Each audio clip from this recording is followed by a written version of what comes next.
Eng asosiysi hozir bu yerda korxona narxida sotiladi mana shu gilam bo'yicha savdoni, biznes yuritish uchun qancha mablag' ketgan o'zingizga? Bir arava yuk bilan boshlangan Yevropa, Amerikagacha eksport qilinyapti bu gilamlar. 20 ta 50 tagacha gilam sovg'a sifatida berilardi. Umumiy summadan chegirmalar qilib beramiz. Boshqa viloyatdan ko'rib turadigan obunachilarimiz bo'lsa, hozir hammasini bir joyga yiqqan ekansizda, uyga kerakli narsalarni bu yerga kelgan gilon tanlagani kelsa, bu yerga kirib qizlar, ayollar narsalarni oladi. Shunday. Bu yerga keladi, ko'rpachani ko'radi, kiroshga qo'yib sizda chiroyli. Shunaqa do'konga vitrina qilib qo'yish uchun necha pul ketadi? Bu yerda joy yoki boshqa nazarda tutilmagan. Boshqa viloyatlarda bu udum bormi, yo'qmi bilmadim. Parda gilamdan sal qimmatroq chiqadi. Shuning uchun bizda viloyatda bu yagona galeriya tashkillashtirilgan. 500 ming dollarlik oborot qilib shu parda biznesni boshladi, reklamalarga ishladi. Mana shu sohaga kirmoqchi bo'lganlar qanaqa risklarga tayyor tursin? Sizning o'yingizda qanaqa qiyinchiliklar bo'lgan shu haqida ozgina.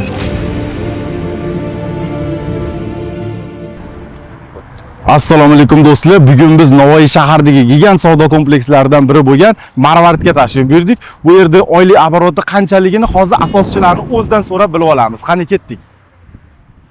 Assalomu alaykum. Assalomu alaykum. Yaxshimisiz? Rahmat, xush kelibsizlar. Rahmat, o'zlaringiz yaxshimisizlar? Rahmat, yaxshi aka. Ko'rib xursand bo'ldik. Rahmat. Murat aka, shu savdo kompleksida necha xil biznes bor?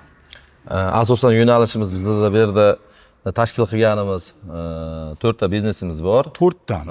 Ya'ni asosiy respublikada eng katta brend nomi bilan SAK kompaniyasini Navoiy viloyat dilerligi, bundan tashqari Lilith Home Textildan choyshablar, sochiqlar va pardalar galereyasi va ko'rpachalar biznes tashkillashtirilgan. Bundan tashqari yuqori qavatlarimizda ofislar, biznes markazi, mebel do'konlari ham mavjud. Murat aka, hozir mana sanab o'tgan hamma bizneslar o'zingizga qarashli. Xuddi shunaqa, o'zimiz yerda tashkillashtirdik. Bo'lmasa hozir bitta-bitta bizga ko'rsatsangiz. Xo'p, albatta. SAK gilamdan boshlaylikmi? Yaxshi bo'ladi. Shunday qilsak, marhamat. Xo'p, gilam bo'yicha bizda o'zbek xalqimiz gilamga juda ham katta e'tibor qaratishadi va uyda asosiy interyer bo'yicha juda katta ahamiyat kasb etadi gilam. Eng kerakli narsa. Misol uchun uyda eng asosiy kerakli narsa mahsulot hisoblanadi. Bu do'kon viloyatimizdagi eng katta 2000 metr kvadratdan ziyodroq maydonga tashkillashtirilgan. Gilam turlarini har xilidan bor. Har qanaqa premium klassdagisi ham bor, o'rta holida ham hammasi bizda tashkillashtirilgan. Eng asosiysi hozir bu yerda korxona narxida sotiladi. Shunaqa, asosan bu yerda rasmiy do'kon bo'lganligi uchun zavod narxlarida, masalan, asosiy ishlab chiqaruvchisi SAK kompaniyasi Samarqand viloyatida joylashgan. O'zlarida ham o'rda tegishli do'konlari bor, diler do'konlari, zavodning o'zi yoki bizniki Toshkentda qayerda bo'lsa, hammamizning narximiz bir xil. Keyin Murat aka, hozir ko'pchilikka qiziq mana shu gilam biznesini boshlamoqchi bo'lganlarga siz o'zingiz necha pul bilan boshlagansiz mana shu dilerstvani, masalan mana shu nimani do'konni shakllantirishga, mana shu gilam bo'yicha savdoni, biznes yuritish uchun qancha mablag' ketgan o'zingizga? Asosan dastlab bu biznesni boshlaganimizda gilam emas, bizda 25 yillik tajriba bor. 25 yildan beri bu sohadamiz. Palos bo'lardi.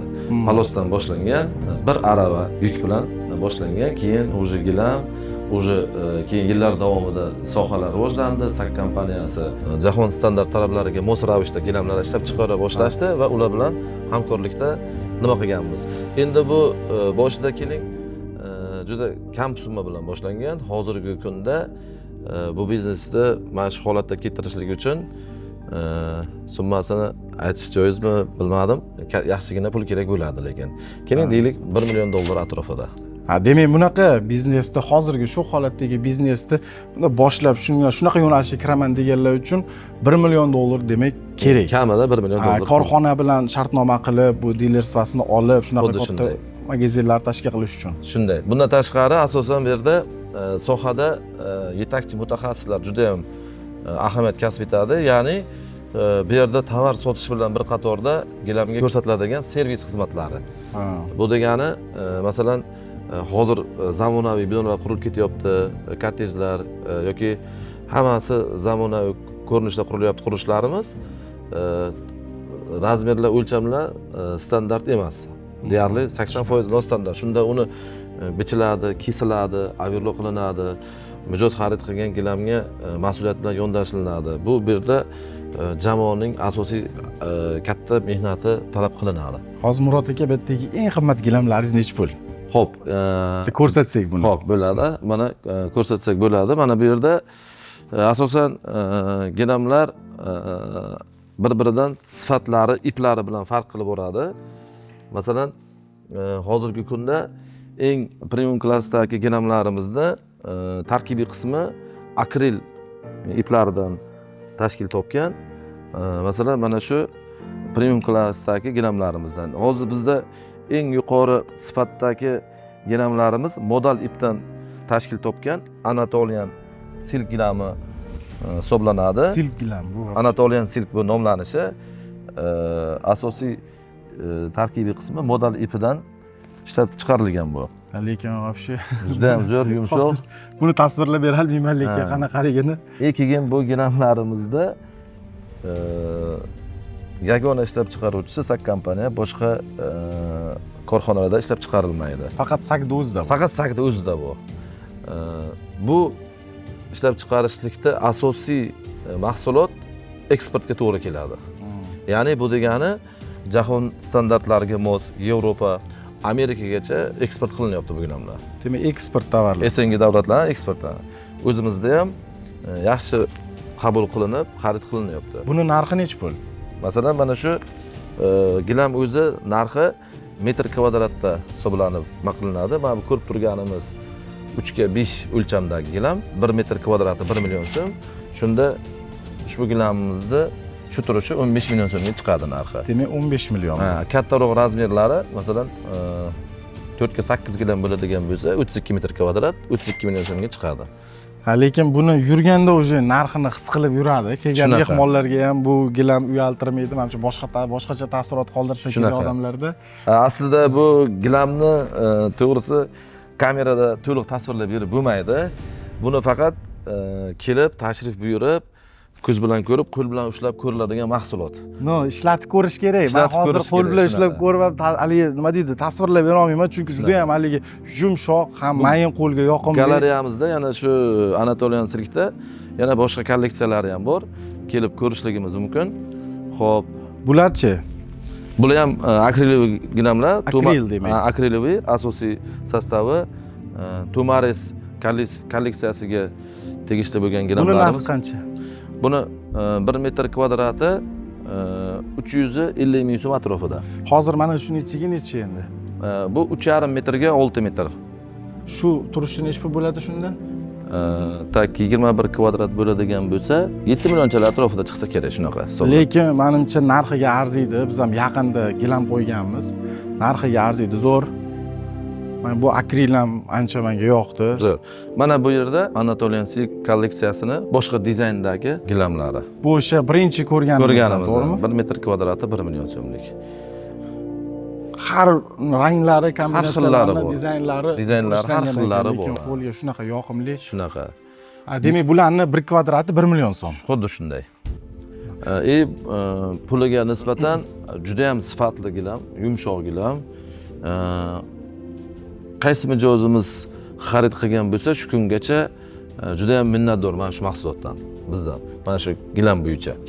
Murod aka, yana bitta savol menga, ko'p obunachilarga qiziq. Mana shu sohaga kirmoqchi bo'lganlar qanaqa risklarga tayyor tursin? Sizning o'yingizda qanaqa qiyinchiliklar bo'lgan shu haqida ozgina? Xo'p, bu sohada birinchi shunchaki biznes investori bo'lib tashkillashtirish tavsiya qilmasdik. Aytmoqchi bo'lganimiz, sohani o'sha biznes egasi to'liq o'zlashtirmasa qiyin. Ya'ni gilamda masalan deylik, asosiy 3 ta muammo bo'lsa, tashkillashtirish uchun qilinishi kerak bo'lgan zarur desak, bittasi kadrlar tayyorlash. Ya'ni o'sha kadrlar tayyorlashlik uchun to'g'ridan-to'g'ri rahbar sifatida o'zi sohani tushunmasangiz, uni tashkillashtirishlikda xatolar sodir bo'lib, biznes yurmaydi. Buni misollar tariqasida tushuntiradigan bo'lsak, masalan, biz Navoiy viloyatida faoliyat yuritadigan bo'lsak, bizni do'konimizga joylashtirilgan tovar bilan Toshkentda yoki Samarqandda xuddi shu tovar bilan faoliyat olib borsak, bu yerdagidek ishimiz yurmasligi mumkin. Ya'ni u yerdagi hududiy mijozlarning xohishi bilan viloyatlar kesimida farqlanadi. Masalan, ko'proq u yerda milliycha, bizada misol uchun neobichniy guli kamroq narsani xohlashadi, boshqa viloyatda yana boshqacha. Buni rahbar sifatida to'g'ri o'zlashtirmasangiz agar bu sohada kirishlikda anchagina qiynalib qolasiz. Demoqchi bo'lganimiz, birinchisi rahbar o'zi mutaxassis bo'lishligi kerak. Har bir sohada zina nima deydi, kichigidan kattadan tortib hamma holatda bilishligi kerak. Ikkinchisi asosiy bu iqtisodiy masala pulga borib taqaladi. Misol kichik pullar bilan boshlasa agar savdo kutilganday bo'lmaydi. Chunki atrofda katta do'konlar bor. O'sha xalqimiz katta do'konlardan gilamlar xarid qilishlikka o'sha o'rgangan. Kam nima deydi, assortiment bilan yaxshi natijaga erishib bo'lmaydi. Demak, katta assortiment qilib boshlagan gilam sohasiga ancha odamlarga foydaliroq, biznesni yuritib ketishi ham shunga bog'liq. Shunga bog'liq. Chunki jadal rivojlanib ketdi. Mana bu biznes har qanday turi. Masalan, hozir 15 yillik gilamchi, tajribasi bor gilamchi deylik, sohada 15 yillik. 2 yil gilam sohasiga kirganlar 15 yillikdan o'tib ketyapti.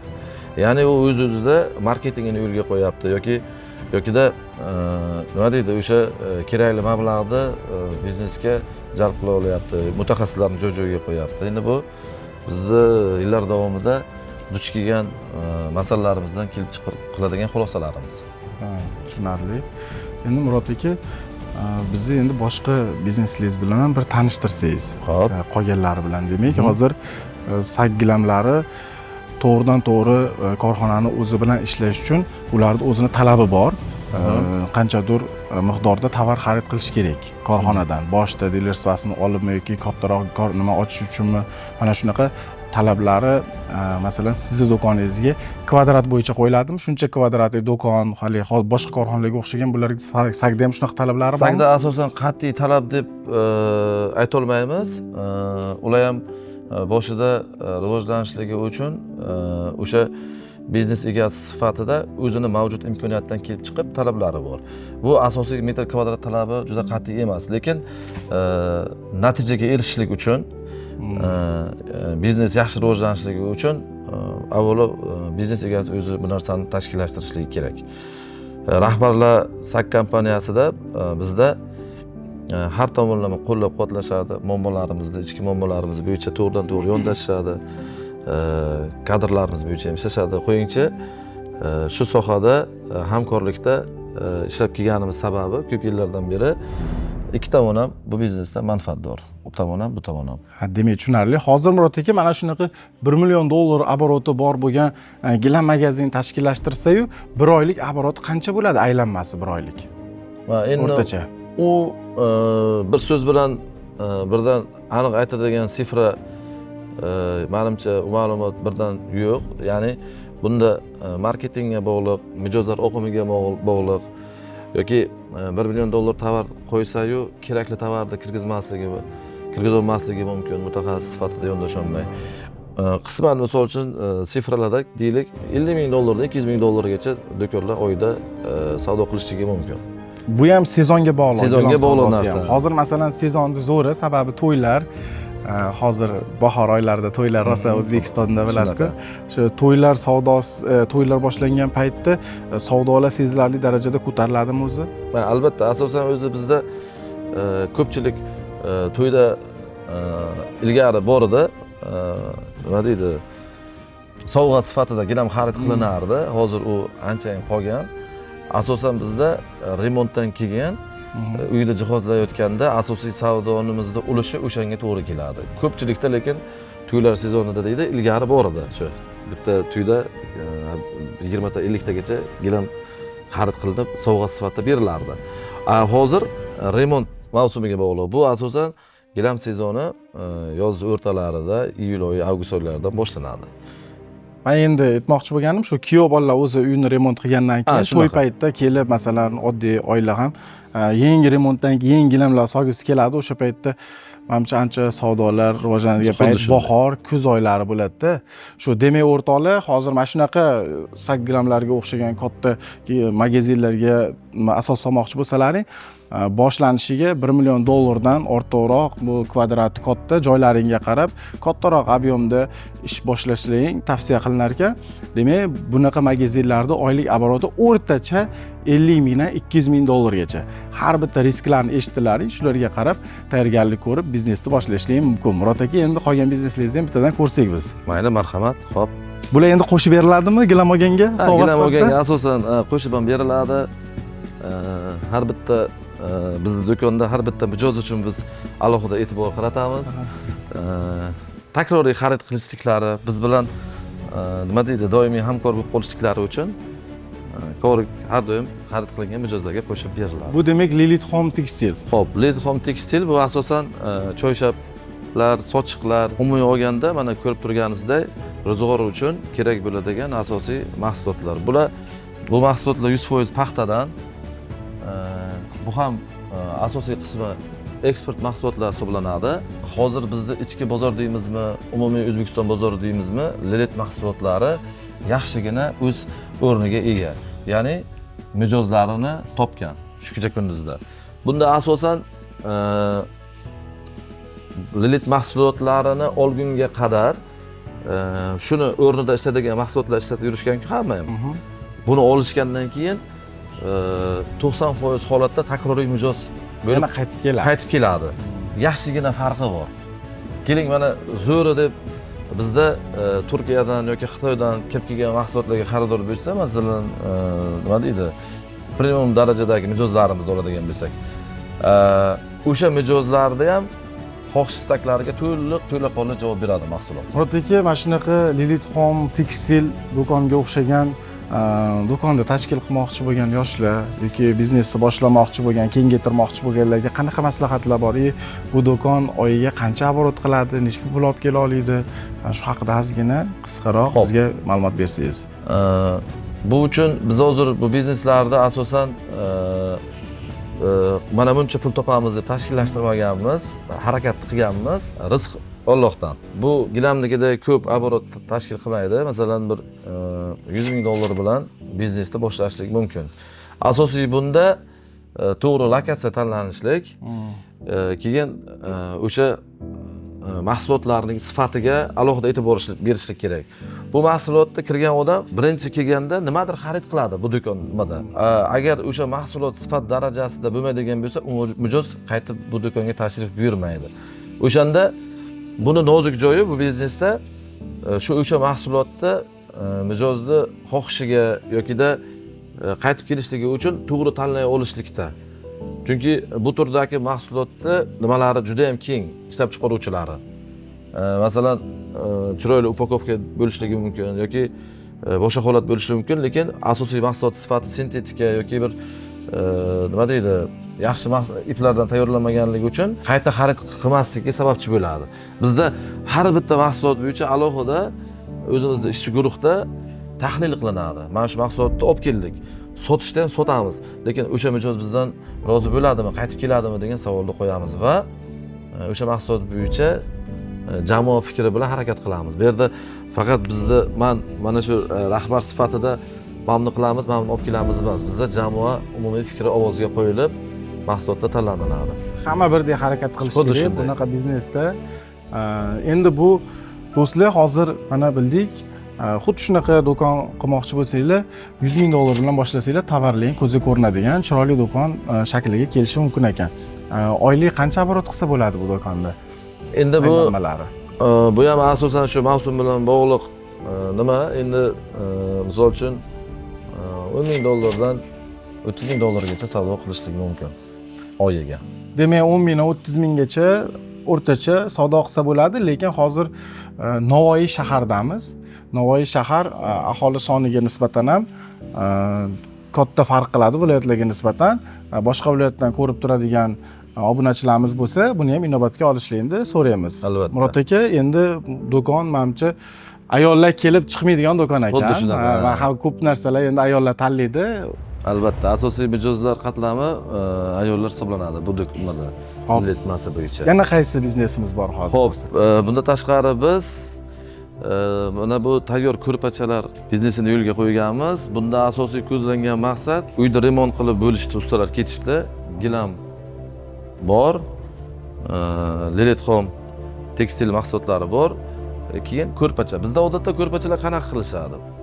Mijoz bozorga chiqadi, material tanlaydi, paxta oladi, chevar tikuvchi topadi va u bilan har bir holat bo'yicha shartnomalar qilib, keyin tayyor mahsulotni 4 ta bosqichdan keyin qo'liga oladi. Hozir deyarli hammani o'zi vaqti tig'iz, yetmaydi, boshqa ishlari, hamma o'zining ishi bilan band.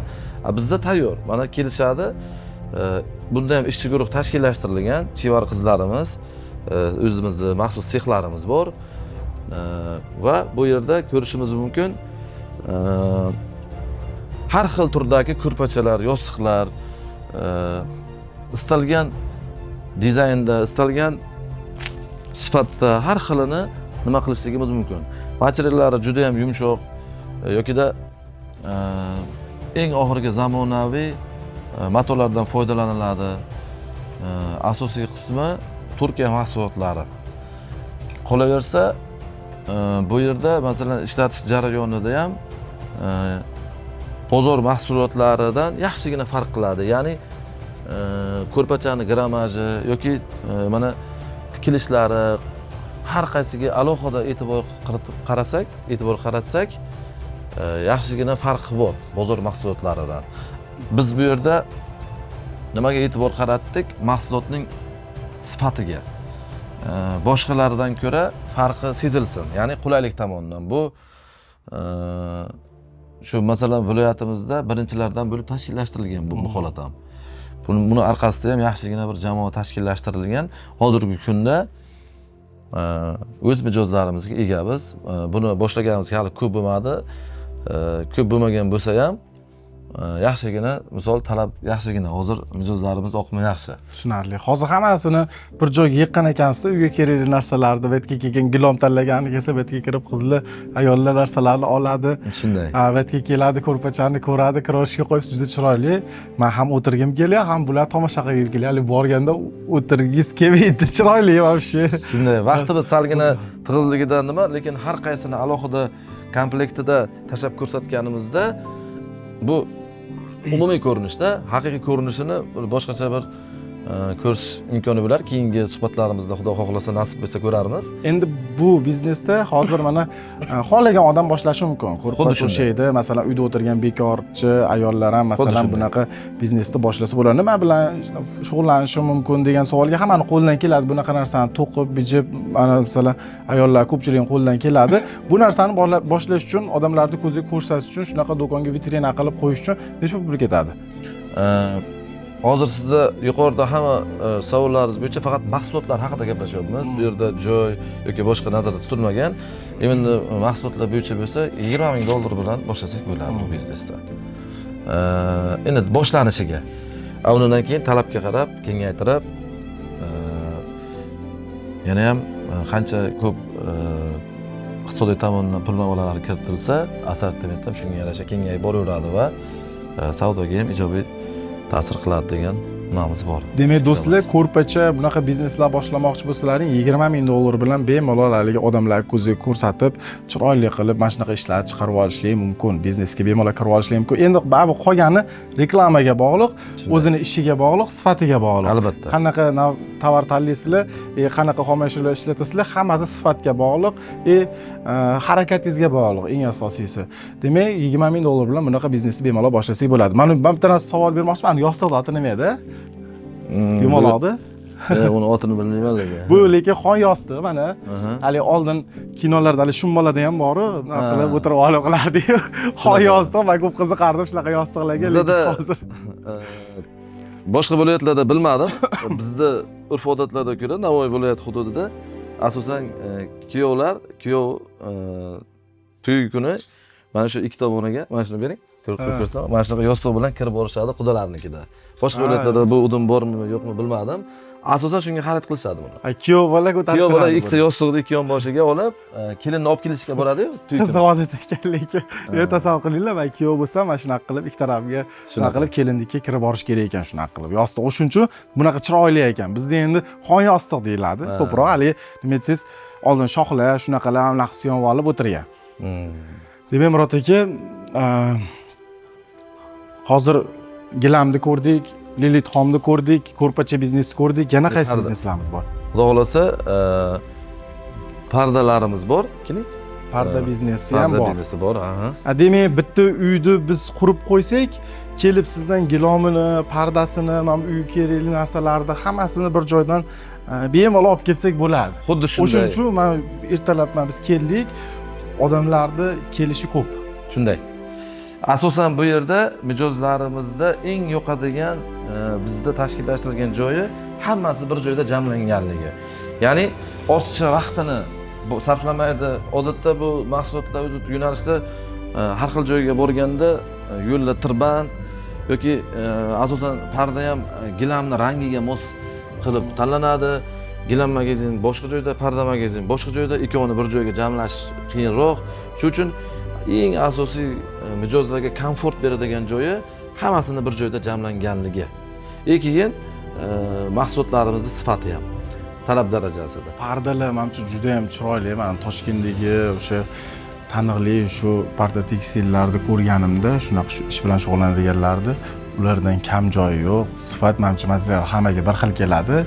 Ish dizaynlar, dizaynerlarga, chevarlarga qolgan hamma narsasi ularga bog'liq, lekin did bilan juda ham chiroyli qilib tikilgan narsalar ekan. Endi Murod aka, mana bunaqa parda, mashina shunchalik qilib chiroyli qilib mana joy o'zingizniki, mana shu tovarlar bu biznesga kirib kelish. Endi bu chevarlarni instrumentlari bor, boshqa narsalari bor, komandasi bor. Boshida mana shu ishni tashkillashtirib olish uchun necha pul kerak bo'ladi? Bu biznesni boshlab mana shunaqa chiroyli natijalarga erishaman. Pardada assortimenti bo'yicha, masalan, parda bo'yicha ma'lumot aytadigan bo'lsak, mana eng zo'r gilamni etib tashlasak xonadonga, eng zo'r pardani, qimmat pardani deylik, etib ildiradigan bo'lsak, parda gilamdan sal qimmatroq chiqadi. Bu pardada aniq bir summa emas, unda juda ko'p miqdorda iqtisodiy nima deydi, оборот uchun ko'p pul kerak bo'ladi. Biz hozir parda haqida ma'lumot aytadigan bo'lsak, pardada viloyatimizda yagona galereya tashkil qilganmiz. Odatda qanday bo'lgan? Mato sotilgan, matodan masalan pardani ko'rinish holatini mijoz tasavvur qila olishligi qiyin. Shuning uchun bizda viloyatda bu yagona galereya tashkillashtirilgan. Tikuvchilarimiz, chevarlarimiz ham maxsus sertifikatga ega o'quv kurslaridan o'qib chiqib, yuqori nima deydi, darajada qobiliyatga ega. Malakali tikuvchilar, malakali tikuvchilar bilan ish olib boramiz. Xo'p, bizda pardada qancha mablag' bilan boshlash kerak deganda, masalan, meni o'zimizni shaxsiy fikrimiz 200 mingdan 1 million so'mgacha dollarda. 1 million dollargacha. Endi o'zini qanaqa nima deydi, qanaqa yo'nalishda, qay darajada mukammal qilishiga bog'liq. Bog'liq, shu bilan bog'liq. Chunki bunda assortiment juda ham katta. Chegarasi yo'q desa ham bo'ladi. Chunki dizaynlar, fasonlar, materiallari hammasi juda ham katta assortimentga ega. Hammasini qilib qo'yaman desa, u juda katta miqdorda pul kerak bo'ladi. Aytmoqchi bo'lganim, men o'rtacha nimamiz bir 400 ming, 500 ming dollar bilan yaxshi assortiment qilib qo'ysak bo'ladi. Demak, do'stlar, bunaqa parda biznesini boshlash uchun eng avvalo lokatsiya. Mana shunaqa muhitda tashkillangan lokatsiya menimcha eng zo'ri bo'lgan. Chunki gilam magazin bor, bu yerda Lilithxon bor, bu yerda ko'rpachalar bor. Keyin bu yerda nabor qilib ishingizni ko'rsatish uchun bu yerda hozir ko'rsatadi operatorlar, gilamni qo'yib, ustiga ko'rpachalar qo'yib qo'ygan, parda qanaqa holatda turadi. Tipo uyingizni tasavvur qilasiz shunaqa. Gilamni olasiz, olib tushasiz, mana shu gilam shu ko'rpachalarda yozaman deysiz, ko'rasiz. Endi mana shu parda nima desam bo'ladi, oyiga necha pul topsa bo'ladi shunaqa. Masalan, 500 ming dollarlik оборот qilib shu parda biznesni boshladi, reklamalarga ishladi, chiroyli ishlari yurdi. Oyiga qancha foyda qilsa bo'ladi? Endi puli shuncha ichida turibdi-ku 500 ming oborotda. Shunday.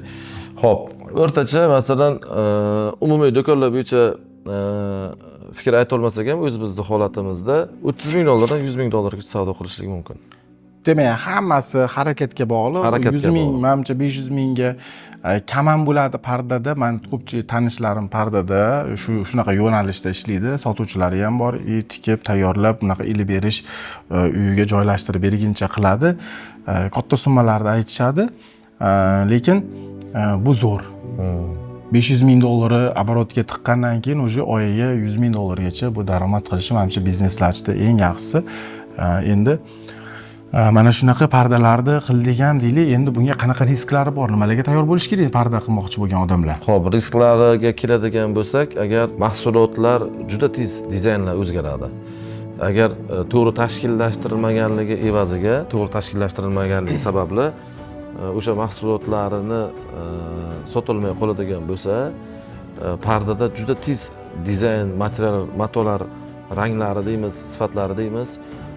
Keling har 3-4 oyda yangi kolleksiyalar o'zgarib kelib boradi. Ana shunda risklari materiallarimizda xarid qilishlikda juda tonki joyi, nozik joyi, tajriba asosida tajribaga ega bo'lgan holatda mutaxassislar bilan yondashib qilishlik kerak. Bo'lmasam o'sha matolar qo'lda qolib ketadi, u matolarni keyin mijozlarga sotishlik yoki boshqa holatlarda asnatka sifatida qolib ketib, biznesiga iqtisodiy tomondan yaxshigina ta'sir qiladi. Bu birinchisi. Ikkinchisi, mana shu sifatsiz yoki mijozni ko'nglidagiday nima qilmasak agar, pardalarimizga xizmat ko'rsatmasak, u mijoz boshqa uylariga уже bu bizning xizmatimizdan foydalanmaydi. Shuning uchun biz alohida har bir mijoz uchun individual yondashamiz. O'zimizda maxsus ishchi guruhimiz o'zi nazorat ostidan o'tkazib, ana undan keyin mijozga xizmat ko'rsatiladi. Aytmoqchi bo'lganimiz, risklari tomonidan mijozlar topish juda qiyin, yo'qotish juda oson. Shuning evaziga chevarlar asosan bu yerda rol o'ynaydi. Dizaynlarni yoki parda kolleksiyalarini mijozlar o'zi xohlagan darajada mohirlik bilan tikishlik yaxshigina tajriba talab qiladi. Keyin masalan hamma joyda lokatsiya bo'yicha ochaverib bo'lmaydi bu biznesda. Ya'ni mana bizda e'tibor qilgan bo'lsangiz, hamma biznesimiz tekstil bilan bog'liq. Gilam ham, ko'rpachalar yoki pardalar bir-biriga chambarchas bog'liqligi uchun gilamga kelgan odam pardaga keladi, ko'rpacha oladi, bir-biriga bog'liq joyi bor. Hamma joyda ham tashkillashtirishsa bo'ladigan biznes emas parda. Shu tomonlari bor. Risklari deganimizda. Demak, do'stlar, Navoiy shaharidan bizni kim ko'rib turgan bo'lsa, umuman Navoiy viloyatidan ko'rib turganlar bo'lsa, bemalol mana shu Marvar savdo kompleksiga kelib, mana shunaqa uyingizga yangi remont qilganingizdan keyin yoki to'y boshlaganingizdan keyin bemalol gilamlarni olib, gilamga moslab ko'rpachalarni olib, pastga tushib, pardalarni tanlab, dizaynerlar bilan maslahatlashib, materialni tanlab, bir joyda ishlaringni bitkazib ketishing mumkin. Murod aka, mana hamma bizneslaringizni ko'rib chiqdik.